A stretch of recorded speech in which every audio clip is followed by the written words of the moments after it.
Okay, Coach has been told his players have been tremendous in here, and he's ready for questions. We'll start over here on your left in the front row.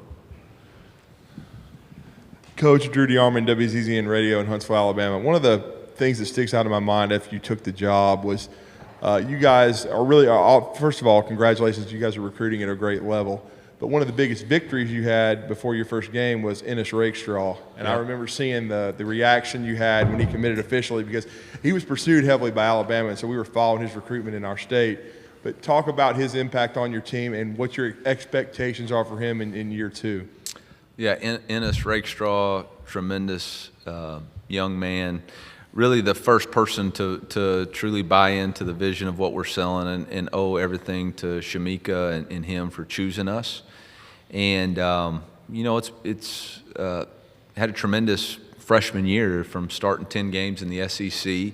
Has done everything that we've asked him to do to continue to put himself in a way to improve. I think he's really bought into the coaching transition.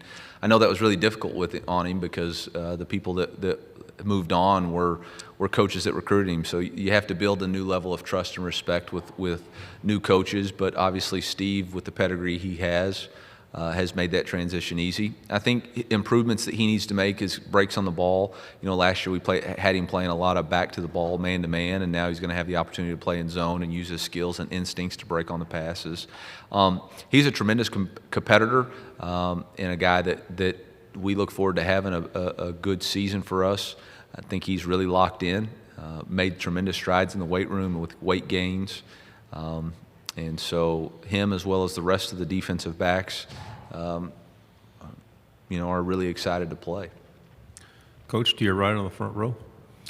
Coach Tyler Shaw with KBTX TV and College Station. You guys have an opponent you're not familiar with, Texas A&M, who hasn't played Missouri in a while, coming to Columbia this year. Just curious your thoughts on the Aggies and what you expect them to bring in Columbia.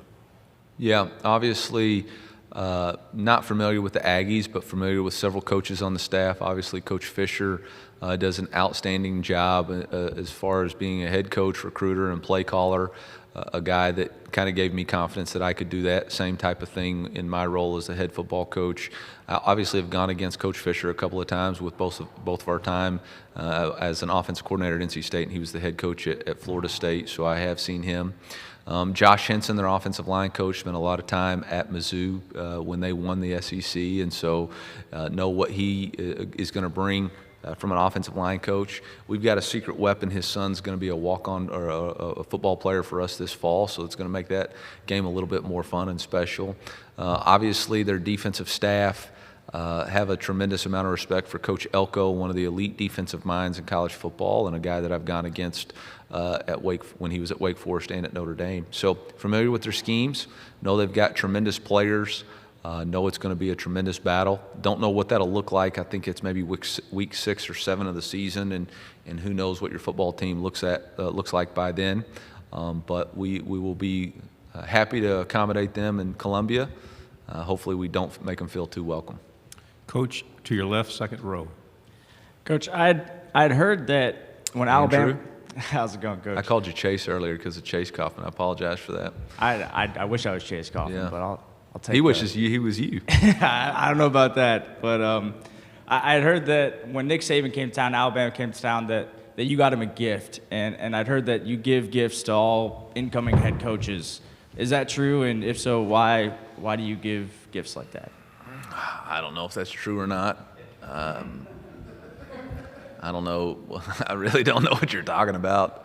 I might have tried to, maybe I was making an offering to the GOAT, a greatest of all time, and giving him some little Debbies to not beat the hell out of us or something. I don't know.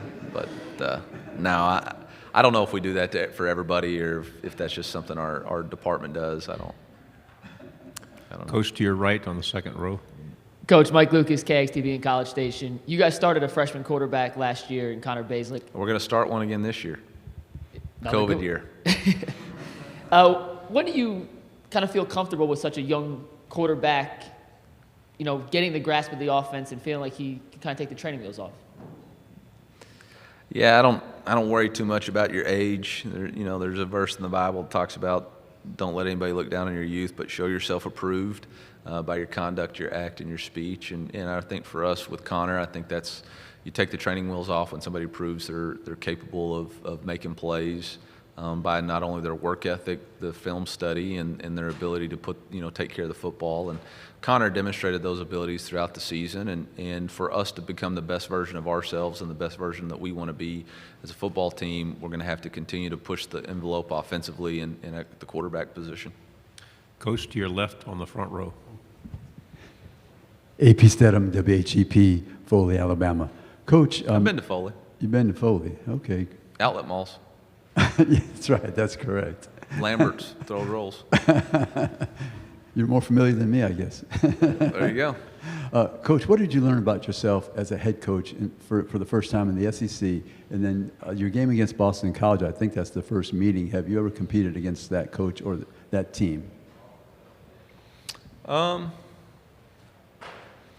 think you learn about yourself, how tough you have to be. You got to put blinders on, and whether it's wins on Saturdays or losses on the recruiting trail, there's a lot of ups and downs, and you got to keep the game face on. You got to set leaders set the tone and drive performance for the organization, and you can't have bad days. And I think that's something that I'm having to learn to do consistently. And you get your butt whipped on a recruit, you got to saddle up and go get another one. If you get your butt whipped on Saturdays, you got to go saddle up and get ready for the next opponent. And whether you win or lose, the next game is going to be the most important game you play. I have not ever, I don't believe, ever coached against Jeff Hafley before at Boston College. I have gone against Boston College. I've been to that stadium before. Obviously, shout out to the Hasselbeck brothers. That's, some people think about Doug Flutie. I think about the Hasselbeck brothers, both Matt and Tim. Obviously, it's going to be a great challenge. I think they return all 5 starters on the offensive line. They've got a quarterback that's an excellent player, transfer from Notre Dame, I believe. They got a wide receiver, Zay Flowers, who we begged to come to NC State because we knew he was an extremely talented player.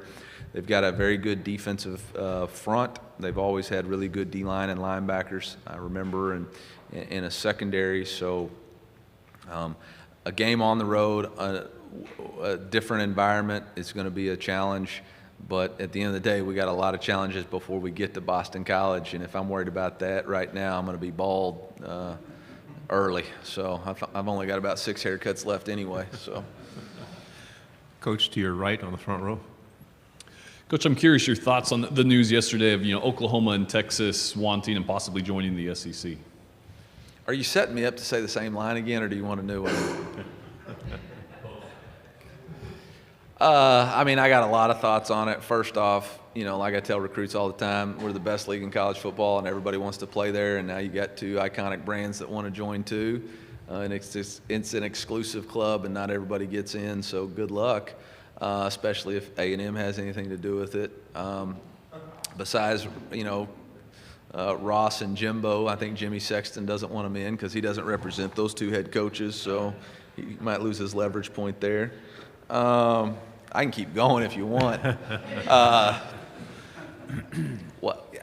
Look, I have no idea how any of that stuff works. It's way above my pay grade. I coach football. I didn't stay at a Holiday Inn last night. I stay here, so I can't forecast the future.